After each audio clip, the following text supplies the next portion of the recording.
The new year was supposed to be a fresh start, but this time it brought a big surprise. The doorbell rang, breaking the quiet of my cozy home. I thought it might be a neighbor or a delivery person, so I opened the door casually, but I felt like my heart sank when I saw who was there. My sister Claire, who I hadn't wanted to see, and my ex-husband Ethan. Claire had her usual smug smile, looking almost proud next to Ethan. Seeing Ethan was like reopening an old wound. He looked arrogant and pretended to feel sorry.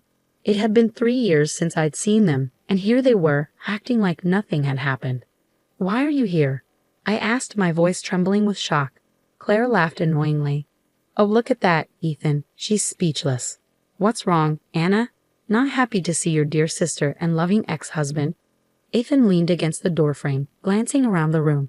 "Yeah, Anna, we just thought we'd drop by, see how things are without us." I clenched my fists, trying hard not to slam the door on them. "This isn't your place anymore, Ethan.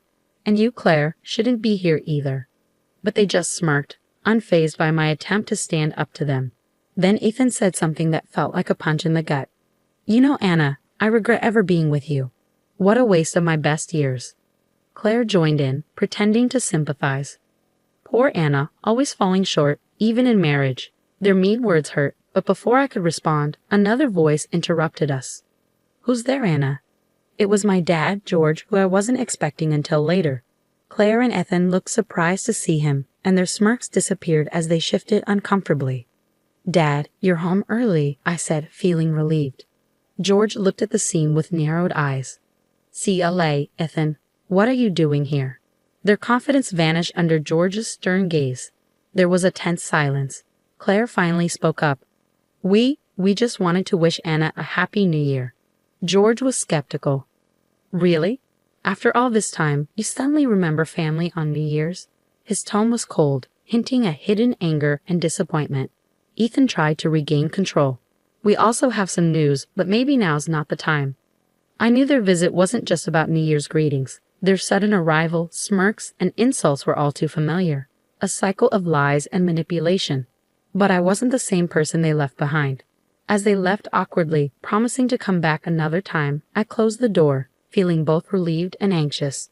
Their return meant trouble, and this time, I had to be ready. After Claire and Ethan left, the house felt eerily quiet. My dad, George, sat opposite me, his face creased with worry. "Anna, what was that about? Why are they back?" I sighed, feeling the weight of old memories. "I'm not sure, Dad, but with Claire and Ethan, there's always a motive." George nodded grimly. "I remember how it all ended, how they hurt you. You owe them nothing, Anna." His support was comforting, but there was a part of the story he didn't fully grasp. The depth of Claire's manipulation. It dated back to our childhood, a time that should have been carefree but was overshadowed by Claire's selfishness. "Dad, remember my 10th birthday? Grandma's porcelain doll?" I asked, my voice tinged with sadness. George's face softened. "Of course, you cherished that doll." I nodded, the memory vivid. "Claire broke it on purpose, then blamed me. She cried to Mom, saying it was an accident caused by me." George looked surprised. "I never knew that. Your mother always thought it was an accident." "That was just the start," I said, feeling the pain of old memories. "Claire always acted innocent, and I got blamed. She knew how to trick everyone around her." I saw regret in George's eyes, realizing what he hadn't seen before. "I'm sorry, Anna. I should have seen it." "It's not your fault," Dad said, his voice filled with regret. "We were all fooled by Claire," I replied, taking a deep breath. "Even with Ethan, she played us both. They deserve each other." George reached for my hand, offering comfort. "What matters is you're away from their drama now. Don't let them pull you back in." I nodded, trying to force a smile. Talking with Dad reminded me that the past wasn't forgotten. Claire and Ethan's visit wasn't just casual. It hinted at more trouble ahead.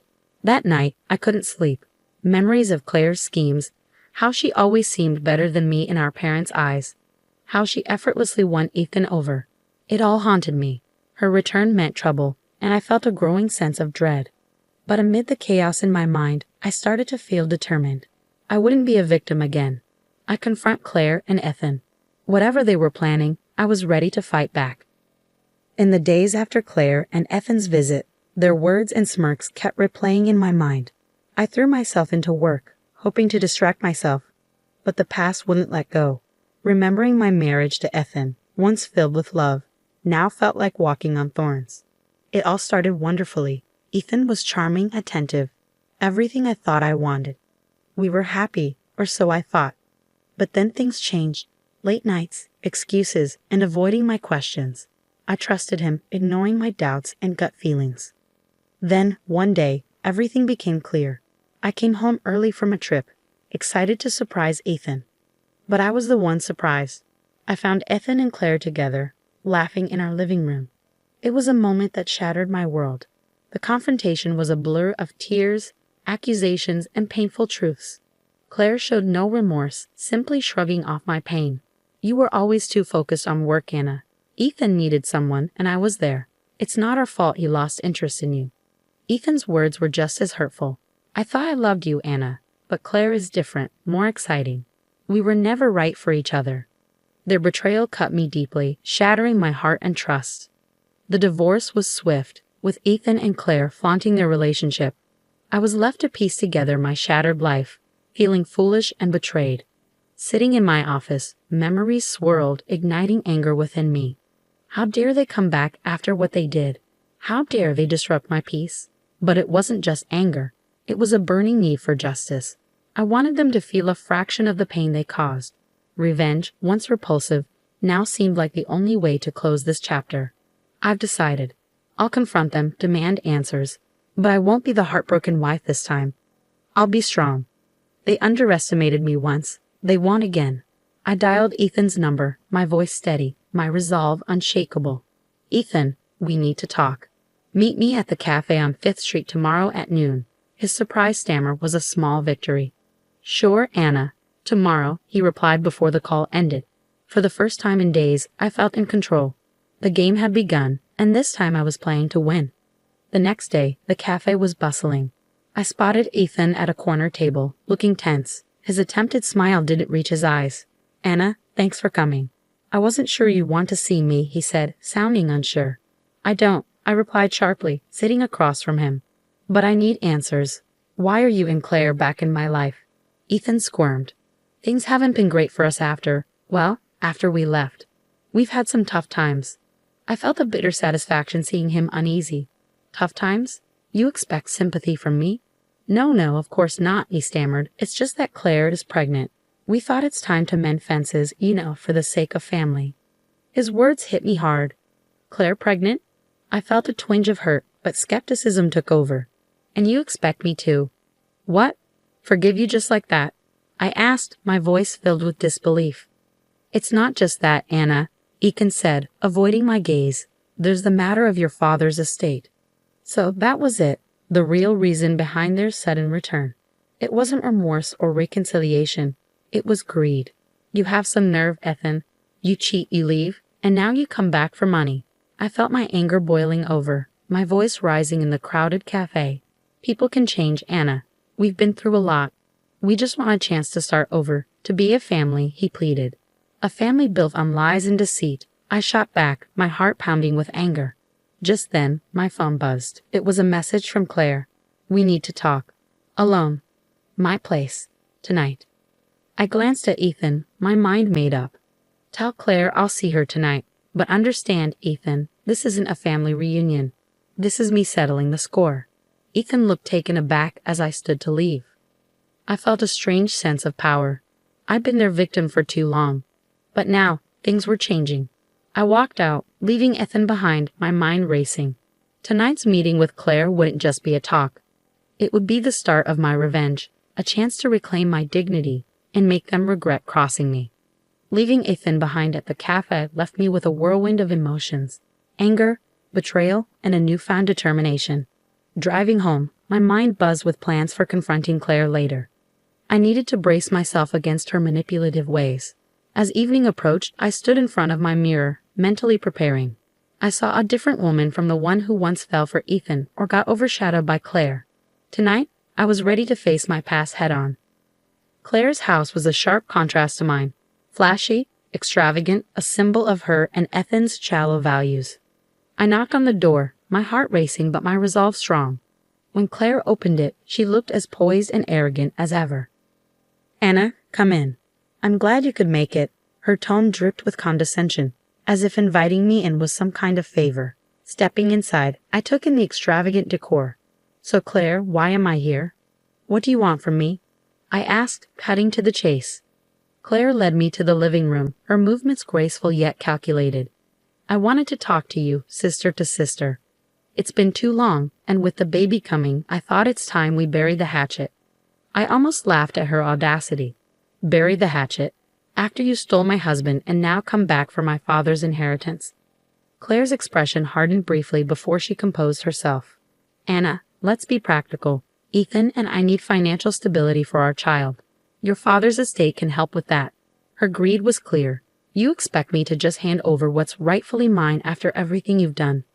"It's not just about the money, Anna," Claire said, falsely sincere.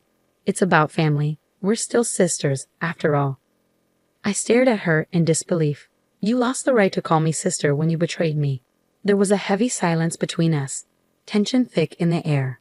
Then Claire's mask slipped, revealing her true nature. "Fine. If you're going to be selfish, let's talk legalities. Dad's will favors the first grandchild. My baby will secure the inheritance for Ethan and me." Her words hit me hard. This was her plan, to use her pregnancy to manipulate our father's will in her favor. "You're unbelievable, Claire. You think you can manipulate everyone to get what you want?" "Not this time. I won't let you," I said firmly. Claire smirked, her eyes cold and calculating. "We'll see, Anna. We'll see how long you can keep up this act," she sneered. I turned to leave, my mind spinning. Driving away, a plan began to form. Claire and Ethan were playing a dangerous game, but now I knew the rules. It was time for them to realize I wasn't just a pawn in their twisted game. The days after my confrontation with Claire were filled with intense preparation for the looming legal battle over my father's estate. I sought out legal advice, determined to safeguard what was rightfully mine and my father's legacy from Claire and Ethan's greed. As I delved into the legal details, shocking news reached me. Ethan's business, once touted with confidence, had collapsed. They were drowning in debt, unable to sustain their lavish lifestyle. This revelation shed light on their sudden return and their desperation for the inheritance. Meeting with my lawyer, Miss Harper, we discussed our strategy. "They're financially and legally trapped," she noted, examining the documents. "Your sister's claim about the will doesn't hold up legally. We can challenge it." Miss Harper's confidence was reassuring, but I knew Claire and Ethan wouldn't give up easily. They were like cornered animals, unpredictable and dangerous. My resolve was tested sooner than I anticipated. One evening, returning home from work, I found Claire waiting on my doorstep, her expression a mix of defiance and desperation. "Anna, we need to talk," she said, her voice shaky. "I have nothing to say to you, Claire. This matter is with the lawyers now," I replied, trying to pass by her. She stepped forward, blocking my path. "Please, Anna. I'm not pregnant. It was a lie, a plan Ethan and I made to influence Dad's will." Her confession, though shocking, didn't surprise me. It was just another deceit in their long list. "So you've been lying all this time. What now, Claire? Ready to give up?" I asked coldly. Claire's eyes filled with tears, but they didn't sway me. "I don't know what to do. Ethan's business is ruined. We're losing everything. I need your help, Anna." Her plea for help, after all they'd done, was almost laughable. "You want my help after everything you've done? You're delusional," I said, pulling away from her. "The sister I knew died when you betrayed me. You made your choice, Claire. Live with it." Leaving Claire alone, I entered my house, closing the door on her and our past. It felt liberating. I was free from our toxic relationship. That night, in the quiet of my living room, I realized this was more than an inheritance battle. It was about my liberation, closing the chapter on Claire and Ethan's treachery and moving on. The following weeks were a whirlwind of legal battles. Claire and Ethan's desperation grew as their financial troubles mounted. Despite it all, I remained strong, with Miss Harper's help and my newfound resolve. The day of the court hearing arrived, the atmosphere tense and charged. The courtroom was cold, contrasting sharply with the simmering emotions within. Ethan and Claire sat together, trying to maintain a facade of unity, but their strained appearances betrayed their true feelings. As the proceedings began, Miss Harper skillfully dismantled each of their arguments. Claire's lie about her pregnancy was exposed, further weakening their case. I watched Claire as the reality sank in. The confident, manipulative sister I once knew was gone, replaced by someone consumed by the consequences of her actions. During a recess, Claire approached me, desperation in her eyes. "Anna, please. I know I don't deserve your mercy, but we're ruined. We have nothing." Her words, once persuasive, now had no effect on me.